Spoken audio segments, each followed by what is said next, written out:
He calls for his wife, Ying, stepping into the grand living room with a gift bag in hand. But the house is silent. He finds her in the bedroom, not celebrating, but sitting in front of her vanity, a shadow of melancholy on her face. His expression shifts from confusion to concern. "You are back," she says faintly, mentioning she feels unwell. But his concern quickly curdles into suspicion. "Who were you on the phone with?" he presses. His interrogation is relentless, demanding to meet this friend, his eyes sharp and accusatory. Sensing the shift, he forces a smile. "It is a holiday, let's not talk about this," he says, changing the subject to the gift he brought. It is a lipstick, her favorite shade. But what should be a tender moment turns terrifying. He grabs her, his grip unyielding, and begins to apply the lipstick with forceful, frantic strokes. His gentle facade crumbles, revealing a monstrous grin.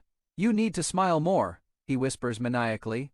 "That is when you are beautiful." He drags her to the dining table, a lavish meal spread before them. He praises her beauty and the warm atmosphere, a chilling contrast to the preceding violence. He forces her to eat, then raises a glass for a toast. She hesitates to drink, and suddenly, a violent cough racks her body as she spews blood, collapsing to the floor. Instead of helping, he calmly wipes the blood from her lips, his voice a horrifying echo. "You need to smile more." Sometime later, Yan escapes into the night, wandering the streets in her pajamas, desperate. She calls a friend, who tells her that her husband, Chen Hao, is frantically searching for her. "The house is full of cameras," Yan whispers. "I just needed to get some air." Her paranoia is confirmed when she gets a call from a security company, informing her that her husband ordered a full surveillance system installation. Her friend, unaware of the abuse, tells her Chen Hao was just worried for her safety, and urges her to go home. On the street, she encounters a homeless woman rummaging for food and stops her from eating something dirty.